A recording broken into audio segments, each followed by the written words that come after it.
Ушу менен маселе чечиле тургандайбы? Жок, мен билбейм. Ошону айыл өкмөт деген бар, баргыла. Жок, могул жерде карал. Жыттын чыккан себеби мен түшүндүрүүгө кеттим. Ал өлгөн малдардын эмнесинен жыт чыгып атат. Мен сизге сын айтайын. Мындай жүрүш менен Кудай буйруса Кыргызстандын баарын таштандык айлантасыздар сиздерчи. Мына кааласаңыздар, ушул каалабасаңыздар, менин ордума бирөөңүздөр келип жумушка кириңиздер. Жок, сиз жетекчи катары могу жыйынтыкка ыраазы болосузбу?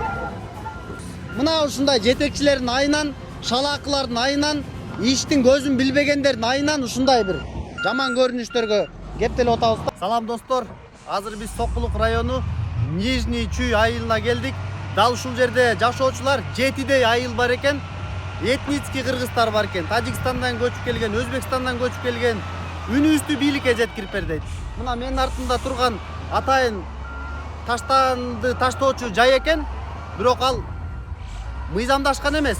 Жөн эле жолдун боюна ушинтип таштоптур. Анан бизди келет деп, мына көрдүңүздөрбү? Азыр иштерди кызуу жүргүзүп, көмүү аракетин кылып атат. Ушул айланада жашагандар дем ала албай калдык дейт. Эми мен деле азыр бул жерде мындай жыргаган жокмун да, чын айтсамчы. Өтө сасык экен эми жытычы. Бул жерде карга кузгундар жүрөт, бул жак болсо жайыт экен, эми жолдун эле бою экен. Жүрүңүздөр азыр бир нече муниципалдык жетекчилерге микрофонду узатайлы, анан жообун алайлы. Жок, могул жерде сиздер көмүп атпайсыздарбы азырчы? Ушу менен маселе чечиле тургандайбы? Жок, мен билбейм. Ошону айыл өкмөт деген бар, баргыла. Жок, могул жерде карал. Жок, аксакал. Сиз жетекчисизби? Жок, жооп берип койдуңуз, жетекчисизби? Жок, бердим, мал.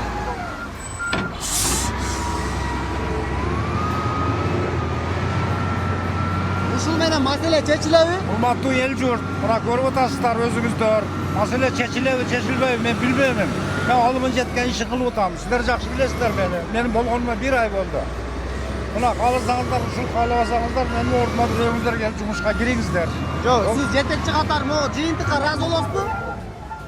Урматтуу Сокулук районунун акими, мына көрүп алыңыз, Нижний Чүй айылында 7 айылдын таштандысын ушинтип жол бойлото таштап көрүп атасыздар. Кайра кандай иш аракет кылып атат. Сиздер мындай бир иштин ыгын таап иштесеңиздер аябай сүйүнөт элем. Мен сизге сын айтайын. Мындай жүрүш менен Кудай буйруса Кыргызстандын баарын таштандык айлантасыздар сиздерчи. Муну көрдүңүзбү? Артын карап алыңыз бардыгынчы. Бардыгы таштандык айланды. Эми акырында эле ушинтип түртүп мындай чала бучук дейтем, мындай эптеп септеп көнгөн. Ошо менен маселе чечилип калбайт да. Буну ташытыш керек эле, тазалаш керек эле. Таштанды таштоочу жайды атайын чуңкур чагылып казып, мындай ыкташтырыш керек да. Ушул болобу эми? Карасаңыз, же берде адамдар жаша алган жок. Же мерде мындай малды жашынакай жай албайт. Мындайча айтканда бир 10 гектар же 5 гектар жерди жөн эле талкалап атат да. Бул деген чоң жайыт да. Ушуну жашынакай кылыш керек эле. Эми бу канча жылдык ката болду. Мына ушуну жашынакай кылып оңдош керек. Атайын өзүңүздүн кызматкерлериңиз жөнөтүңүз. Муногуну караңыз эми. Не деген жумуш эми? Жөн эле кас кылып атат болсун. Бул мыйзамдуу жаап аткандарыңыздар? Муну эми канчалык мыйзамдуу экенин мен билбейм. Муну жапкандан башка жолу жок бул жерде. Башка эч нерсени ойлоно албайсыздар. Эми кантип ойлоном мен? Көчүрүп алып кетейин десең дагы мусорду каяка алып көчүрүп алып барасың. Азыр биздин алыбыз ушуга жетип атат. Бул боюнча жогору турган жетекчиликке коюп, башка бир жолдорун издеген жоксуздарбы? Мен сага азыр эле айттым, менин болгонума 1 ай болду. Мен жумушум менен дагы жакшы тааныш элекмин. Муну айыл өкмөттүн башчысынан сурасаңар болот. Ал канчалык билет экен. Жыттанбай коё элем, сизге жыттанган жыт бизге да жыттанат. Эми карасаңыз, азыр буну көмдүңүздөр, эми келечекте таштанды таштоочу жай кайсыл жер болот? Кайра эле үстүнөнбү же бөлөк жер болобу? Жок, эми пландаштырып атабыз. Кайра эле жолдун боюнабы же? Пландаштырып атабыз. Эми айыл өкмөт башчысы мына жерге болот десе, ошол жерге болот. Эми жытын азыр бул жактан топурак алып туруп үстүн жабабыз. Топурак менен жабабыз. Анан башка адам деле өлүп калса топурак менен көмөт го, ошондой. Анан башка жолу жок бизде. Буну өкмөт өзү төктү да bunun бардыгына же жөнөкөй жарандар келип төгүп атабы? Мен муну өкмөт төккөн, жарандар төккөнүн жакшы билбеймин. Өкмөт порядка менен төгөбүз деп ушуну уюштурган экен. Азыр сиздерге бул көрүнүш жакшы көрүнбөшү мүмкүн, эми жанына келмейинчечи. Бирок баса белгилеп айтып коеюн, айылдын тургундары айтып атат. Ушул жерде мал жаябыз дейт, уюбузду кайтарабыз дейт, тогубуз жүрөт, эшегибиз жүрөт дейт. Пакет жеп, кадимкидей отравление болуп, ушул жерде мусор жеп, ооруп, өлүп, аны биз жеп, кыскасы оору сыркоонун баары ушул жактан чыгып атат. Анан билмексен болуп, сүтүн сабап алып туруп, анан Бишкекке алып барып тапшырабыз. Же болбосо башка бир эттерин тапшырабыз. Аны албетте мындай жерден кантип биз мындай улуттун ден соолугун бир чың карайбыз. Мына ушундай жетекчилердин айынан, шалаакылардын айынан, иштин көзүн билбегендердин айынан ушундай бир жаман көрүнүштөргө кептелип атабыз да. Анан айтса жаман көрөсүздөр. Берде мен атайын келген жокмун. Атайын мага ушул маалыматты беришип, чакырышып ушул жерде.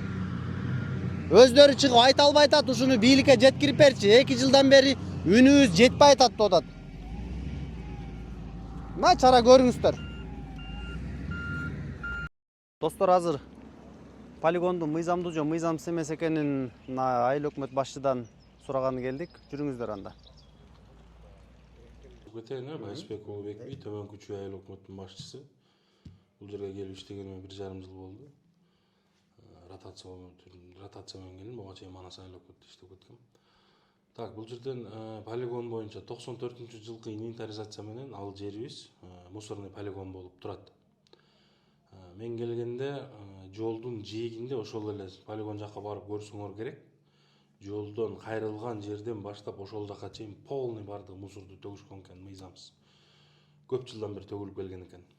Анан былтыр 25-жылы бюджеттен акча бөлдүртүп, полный сүрдүртүп, рекультивация кылып мусорду ошол жерде.